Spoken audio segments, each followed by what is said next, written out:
Hello guys, welcome to my channel Minfinity. आज इस video में हम बात करेंगे बैंकिंग एग्ज़ाम जो IBPS कंडक्ट करवाता है, चाहे वो RRB के हो, चाहे वो PO क्लर्क, कोई भी बैंकिंग एग्ज़ाम हो, तो उन सभी के लिए कौन सी टेस्ट सीरीज़ सबसे ज़्यादा बेस्ट रहेगी। तो यहाँ पे हम 5 टेस्ट सीरीज़ को कंपेयर करेंगे। एक है olive board, text book, practice mock, गाइडली and अड्डा 247। हम इसको बहुत सारे पैरामीटर्स से कंपेयर करेंगे, सिमिलैरिटी कि कितना सिमिलर रहता है पेपर से, कॉस्ट वाइज, तो हर एक पैरामीटर से हम कंपेयर करेंगे। और साथ के साथ मैं आपको एक चीज़ और बताऊंगी कि जो मैंने लास्ट ईयर टेस्ट सीरीज़ ली थी और मुझसे क्या गलती हुई थी टेस्ट सीरीज़ में, जो मुझे लगता है कि ठीक है अगर मैं ये वाली टेस्ट सीरीज़ नहीं लेती या इसके क्वेश्चन ज़्यादा प्रैक्टिस करती हूँ तो मेरा एग्ज़ाम क्लियर हो जाता। तो वो सब पॉइंट भी मैं आपके साथ शेयर करूँगी, तो प्लीज़ इस वीडियो को एंड तक ज़रूर देखना और मेरे चैनल को सब्सक्राइब ज़रूर करना। तो गाइस, पहला पैरामीटर है मिनिमम कॉस्ट का, कि कौन सी टेस्ट सीरीज़ का मिनिमम जो स्टार्टिंग पैक है बैंकिंग टेस्ट सीरीज़ का वो कितना कितना है। तो अगर हम ओलिव बोर्ड की बात करें तो ओलिव बोर्ड थोड़ा एक्सपेंसिव है, 799 का उसका पैक है और ये 6 मंथ्स का पैक है। इसके साथ कोई भी कूपन कोड वगैरह लग सकते हैं, तो ये ओलिव बोर्ड का थोड़ा एक्सपेंसिव रहता है। प्रैक्टिस मॉक की बात करते हैं तो प्रैक्टिस मॉक का 6 मंथ्स का 500 का है, इसके साथ भी कोई कूपन कोड लग सकता है। गाइडली का 100 से 300 तक है, अड्डा 247 का 250 से 350 का है एंड टेक्स्ट बुक का 250 से 360 का है। जिसके अंदर टेक्स्ट बुक और जो गाइडली है इसके अंदर अपने को जो भी सारे जितने भी एग्ज़ाम्स है, गवर्नमेंट एग्ज़ाम, सभी के टेस्ट मिल सकते हैं और बाकी जो तीनों के हैं उसमें सिर्फ बैंकिंग के ही टेस्ट मिलेंगे आपको। सेकेंड पैरामीटर आता है similarity to actual exam, interface wise और बाकी सब वाइज कितना ज़्यादा सिमिलर रहता है एक्चुअल एग्ज़ाम से। तो ओलिव बोर्ड को मैं 9 दूंगी आउट ऑफ 10, बिकॉज जो इसका इंटरफेस होता है वो एक्चुअल एग्ज़ाम से काफ़ी हद तक सिमिलर रहता है। पूरा सिमिलर नहीं होता लेकिन हाँ काफ़ी हद तक सिमिलर रहता है। जैसे स्क्रॉलिंग का हो गया तो ओलिव बोर्ड में तुम स्क्रॉल नहीं कर सकते, जो एक्चुअल एग्ज़ाम में भी तुम्हें स्क्रॉल नहीं अलाउड होता। बाकी प्रैक्टिस मॉक में जैसे इंटरफेस वाइज तो इतना ज़्यादा सिमिलर नहीं होता है, जैसे कि इसके अंदर प्रैक्टिस मॉक में तुम स्क्रॉल कर सकते हो और इंटरफेस काफ़ी ज़्यादा स्मूथ है प्रैक्टिस मॉक का, जो एक्चुअल एग्ज़ाम में नहीं होता है। एक्चुअल एग्ज़ाम में तुम्हें बहुत ज़्यादा रिफ्रेश रेट की भी दिक्कतें रहती है, स्क्रॉलिंग की भी दिक्कत रहती है और एक स्क्रीन पे पूरा क्वेश्चन नहीं आता है, तो उस चीज़ का बहुत ज़्यादा ध्यान। वैसे प्रैक्टिस मॉक का काफ़ी ज़्यादा मतलब क्वेश्चन वाइज और वैसे वाइज सिमिलर रहता है। तो प्रैक्टिस मॉक को भी अगर हम सिर्फ इंटरफेस को हटा के वैसे मैं कंपेयर करूँ तो प्रैक्टिस मॉक को मैं 9 आउट ऑफ 10 दूंगी। गाइडली की बात करते हैं तो गाइडली का मुझे इंटरफेस ज़्यादा अच्छा नहीं लगता, ठीक है, और मैं ज़्यादा उसके अंदर इतने टेस्ट भी नहीं देती हूँ क्योंकि उसके क्वेश्चन का लेवल भी और सब मुझे इतना खास नहीं लगता, तो उसको मैं 8 दूंगी। वैसे ही अड्डा 247 का भी मुझे इंटरफेस ज़्यादा अच्छा नहीं लगता, तो उसको भी मैं 8 दूंगी। तो मैं टेक्स्ट बुक को भी 8 दूंगी क्योंकि उसका भी जो UI है वो काफ़ी अच्छा रहता है और स्मूथ रहता है। स्क्रॉलिंग का हाँ ज़रूर उसके अंदर भी स्क्रॉल नहीं करने देते हैं, लेकिन अदरवाइज टेक्स्ट बुक का काफ़ी स्मूथ रहता है, तो इसलिए मैं उसको 8 दूँगी। आगे हम कंपेयर करेंगे कि प्रीलिम्स के लिए कौन सी बेस्ट रहती है और मेंस के लिए कौन सी बेस्ट रहती है, क्योंकि ये 2 एग्ज़ाम है। हमें लगता है कि ये दोनों एक ही पेपर के एग्ज़ाम होंगे, एक जैसा लेवल आएगा उन दोनों का, लेकिन ऐसा नहीं होता है। तो इसलिए मैं आपको उन दोनों के लिए एक अलग अलग टेस्ट सीरीज़ सजेस्ट करूँगी। तो सबसे पहले हम बात करते हैं प्रीलिम्स की। तो प्रीलिम्स का लेवल थोड़ा इजी आता है। मोस्टली क्या होता है कि प्रीलिम्स में तुम्हारा स्पीड मैटर करती है कि तुम कितने टाइम में कितने ज़्यादा क्वेश्चन कर सकते हो, ठीक है। वहाँ पर मतलब क्वेश्चन इजी होंगे बट तुम्हें बहुत ज़्यादा फास्ट करने होंगे। जितनी ज़्यादा तुम क्वेश्चन अटैम्प्ट करोगे उतने ज़्यादा तुम्हारा प्रीलिम्स का पेपर अच्छा जाएगा।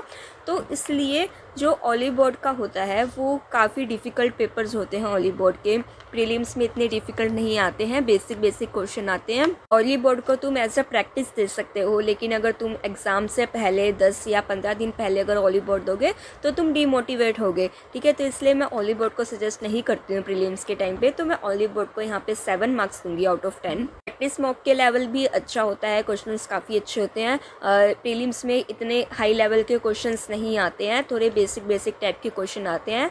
जैसे मैंने आपको बोला कि स्पीड बहुत ज़्यादा मैटर करती है, तो प्रैक्टिस मॉक को मैं 8 दूंगी। ओलिव बोर्ड से थोड़े कम डिफ़िकल्ट होते हैं, तो इसलिए मैंने उसको 8 दिए हैं। गाइडली की बात करते हैं तो गाइडली को मैं 7 आउट ऑफ 10 दूंगी, क्योंकि गाइडली का मुझे एग्ज़ाम का लेवल भी, इंटरफेस भी कुछ भी अच्छा नहीं लगता, तो इसलिए मैं उसको 7 आउट ऑफ 10 दूंगी। बाकी अगर आपको अच्छा लगे तो आप यूज़ करके देख सकते हो क्योंकि अफोर्डेबल है। अड्डा 247 को मैं 8 दूंगी क्योंकि इसके भी क्वेश्चंस काफ़ी अच्छे होते हैं, प्रीलिम्स वाइज भी और सब कुछ वाइज भी, तो इसको भी तुम ले सकते हो, तो 8 आउट ऑफ 10। टेक्स्ट बुक को भी मैं 8 ही दूंगी, बिल्कुल अड्डा 247 प्रैक्टिस मॉक जैसा ही लेवल अप टेक्स्ट बुक ने कर दिया है। पहले टेक्स्ट बुक के थोड़े से इजी क्वेश्चन आते थे, लेकिन अभी क्या हो गया है कि लेवल काफ़ी ज़्यादा उन्होंने अपना इंक्रीज़ कर दिया है, तो टेक्स्ट बुक को भी मैं यहाँ पे 8 दूंगी। तो अगर हम प्रीलिम्स की बात करें तो 3 टेस्ट सीरीज़ आपके सामने आते हैं, एक प्रैक्टिस मॉक, एक अड्डा 247 और एक टेक्स्ट बुक। बात करते हैं हम मेंस की। तो सबसे पहले मैं बता दूं कि मैंने लास्ट टाइम क्या गलती करी थी अपने मेंस में, जिससे मेरा लास्ट ईयर नहीं हो पाया था क्लियर। तो क्या हुआ था कि मैंने सारे टेक्स्ट बुक के ही एग्ज़ाम दिए थे, क्योंकि ओली बोर्ड का मुझे बहुत ज़्यादा हाई लेवल लगा, क्योंकि मैं प्रीलिम्स देख कर आई, प्रीलिम्स में इतना हाई लेवल नहीं आया था, तो मुझे लगा कि शायद मेंस में भी इतना लेवल नहीं आएगा जितना ओली बोर्ड वालों ने दे रखा है। तो मैंने ओली बोर्ड के एक भी टेस्ट नहीं दिया, मैंने सीधा टेक्स्ट बुक के टेस्ट दिए सारे।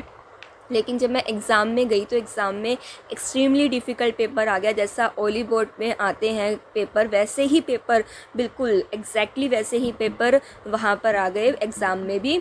मैथ का पेपर इतना ज़्यादा मुश्किल आया था कि सिर्फ 2.5 नंबर कट ऑफ गई थी। तो वहाँ पर मुझे बहुत ज़्यादा रिग्रेट फील हुआ कि यार मैंने ओली बोर्ड का टेस्ट सीरीज़ नहीं दी, टेक्स्ट बुक की दी।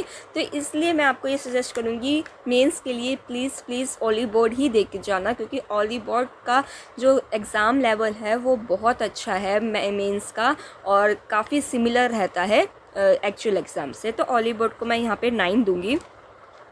प्रैक्टिस मॉक का भी लेवल काफ़ी अच्छा रहता है, लेकिन ओली बोर्ड से जैसा मैंने आपको बोला कि थोड़ा सा कम होता है, तो यहाँ पे मैं उसको 8 दूंगी। आइडली मैं बिल्कुल भी प्रेफर नहीं करती, मैं उसको 6 दूंगी। अड्डा 247 प्रैक्टिस मॉक जैसा ही है, तो उसको भी 8 दूंगी। एंड टेक्स्ट बुक को मैं 6 दूंगी, क्योंकि उसका लेवल काफ़ी ज़्यादा लो आता है और उसका इंटरफेस भी काफ़ी ज़्यादा स्मूथ है।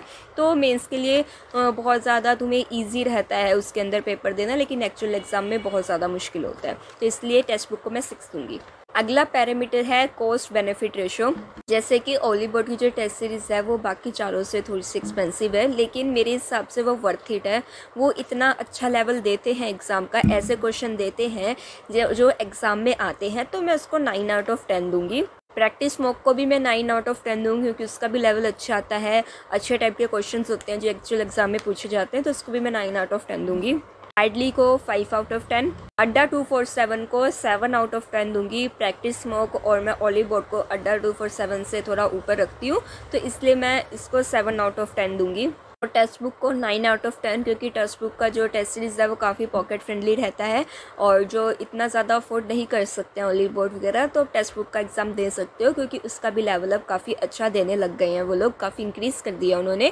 तो कम रेट में आप सारे गवर्नमेंट एग्ज़ाम की तैयारी कर सकते हो, एसएससी, बैंकिंग, कोई भी, तो मैं उसको 9 आउट ऑफ 10 दूँगी। अब अगला पैरामीटर है गुड सोल्यूशन या फिर एनालिसिस। ये बहुत इंपॉर्टेंट रहता है जब भी हम टेस्ट देते हैं, तो हमें हमारी परफॉर्मेंस का कैसे आइडिया हो सकता है जब हम बाकी स्टूडेंट्स के साथ कंपेयर करते हैं कि हमारी रैंक कितनी आई है, हमारी परसेंटाइल कितनी बनी है, हमने कौन कौन से क्वेश्चन गलत करे हैं, कितने सेक्शन पे क्या टाइम दिया है। तो वो सब हम देखेंगे कि कौन सी टेस्ट सीरीज़ का अच्छे से दिखाते हैं। तो हम अगर ओली बोर्ड की बात करते हैं, तो ओली बोर्ड में जो सॉल्यूशंस होते हैं वो ज़्यादा डिटेल्ड में नहीं दिए होते हैं, बस सिंपल आंसर दिया होता है। ऑप्शंस में भी जैसे इंग्लिश का है, कोई एक वर्ड का एंटोनिम या सिनोनिम पूछा गया तो उसी वर्ड का बताएंगे, उसके एक्स्ट्रा जो ऑप्शंस में है उनका नहीं बताएंगे। और साथ के साथ जो तुम्हारी रैंक है वो है, तो वो सब ना तुम्हारे सेक्शन वाइज नहीं बताते हैं, सिर्फ एक ओवरऑल बता देंगे, ओवरऑल तुम्हारी परसेंटाइल बता देंगे। तो ओली बोर्ड का मुझे थोड़ा कम अच्छा लगता है वो एनालिसिस वाला पार्ट, तो इसलिए मैं ओली बोर्ड को 6 आउट ऑफ 10 दूंगी। प्रैक्टिस मॉक की बात करते हैं, तो प्रैक्टिस मॉक का काफ़ी अच्छा तुम्हें तरीके से एक्सप्लेन करते हैं, तुम्हारी रैंक सेक्शन वाइज तुम्हारी रैंक बताते हैं, परसेंटाइल बताते हैं, तुमने कितना टाइम दिया, कितने रॉन्ग क्वेश्चन पे टाइम दिया, कितने करेक्ट क्वेश्चन पे टाइम दिया, तो सब कुछ बहुत डिटेल में बताते हैं।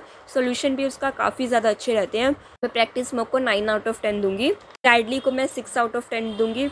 एंड अड्डा 247 को 7.5 out of 10 and text book को दूंगी 8 आउट ऑफ 10। नेक्स्ट है मोस्ट डिफ़िकल्ट सेक्शंस, कि कौन से टेस्ट सीरीज़ के कौन से सेक्शन सबसे ज़्यादा डिफ़िकल्ट रहते हैं। ओली बोर्ड की बात करते हैं तो रीजनिंग और मैथ काफ़ी ज़्यादा डिफ़िकल्ट रहती है ओली बोर्ड की।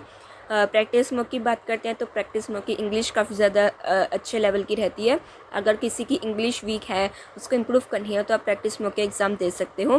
बाकी गाइडली अड्डा 247 और टेक्स्ट बुक का उन सब का मॉडरेट रहता है। एक मतलब किसी में कोई इंग्लिश डिफ़िकल्ट आ जाएगी, किसी में रीजनिंग डिफ़िकल्ट आ जाएगी, तो ऐसा रहता है, ऑल मॉडरेट रहता है। अब हम लास्ट बात करते हैं कि मैं कौन सी टेस्ट सीरीज़ आपको प्रेफर करती हूँ या फिर मैं कौन सी टेस्ट सीरीज़ यूज़ करती हूँ। तो मैं ओली बोर्ड यहाँ पर फर्स्ट नंबर पर रखती हूँ कि ओली बोर्ड प्रीलिम्स के लिए नहीं, मेंस के लिए सबसे ज़्यादा बेनिफिशियल रहती है, चाहे कोर्स थोड़ी सी एक्सपेंसिव हो, लेकिन मैं अपनी फ़र्स्ट प्रायोरिटी ओली बोर्ड रखती हूँ। सेकंड मैं रखती हूँ प्रैक्टिस मॉक को। प्रैक्टिस मॉक के क्वेश्चंस काफ़ी अच्छे रहते हैं कि अगर किसी को प्रैक्टिस के लिए मतलब एग्ज़ाम देने हैं कि अलग अलग टाइप के क्वेश्चंस प्रैक्टिस कर सकें, तो उसके लिए प्रैक्टिस मॉक एक बहुत अच्छी टेस्ट सीरीज़ है। और अगर किसी को एग्ज़ाम लेवल के हिसाब से देखना, एग्ज़ाम से कुछ दिन पहले देने हैं, तो वो टेक्स्ट बुक का दे सकते हैं। टेक्स्ट बुक से आपका कॉन्फिडेंस बूस्ट होता है। तो ओवरऑल जैसे कि अगर आपको बेसिक से शुरू करना है तो आप टेक्स्ट बुक से शुरू कर सकते हो, एंड देन ओली बोर्ड या प्रैक्टिस मॉक यूज़ कर सकते हो, जो भी आपको अफोर्डेबल लगता है, जो भी आपको सही लगता है। तो हम दोनों में से कोई भी चूज़ कर सकते हो। मेरे हिसाब से एक ईजी टेस्ट सीरीज़ और एक डिफ़िकल्ट दोनों ही साइमल्टेनियसली चलानी चाहिए। ईजी तुम्हारा कॉन्फिडेंस बूस्ट करता है एंड डिफ़िकल्ट तुम्हें रियलिटी चेक देता है, तो दोनों टेस्ट सीरीज़ तुम्हें लेनी चाहिए। तो मैं प्रेफर करूँगी एक टेक्स्ट बुक लो क्योंकि अफोर्डेबल है, और एक ओली बोर्ड या प्रैक्टिस मॉक में से जो भी आपको अच्छी लगे आप वो ले सकते हो। तो गाइज़, अगर आपको इस वीडियो से थोड़ी सी भी हेल्प मिली हो तो प्लीज़ वीडियो को लाइक करो, मेरे चैनल को सब्सक्राइब करो। बाकी अगर आपको टेस्ट सीरीज़ से रिलेटेड कोई भी डाउट्स हैं तो आप कमेंट सेक्शन में पूछ सकते हो। कोई भी आपको अगर क्वेश्चन पूछना है बैंक से रिलेटेड, एग्जाम से रिलेटेड, तो आप कमेंट सेक्शन में पूछ सकते हो। Thank you guys.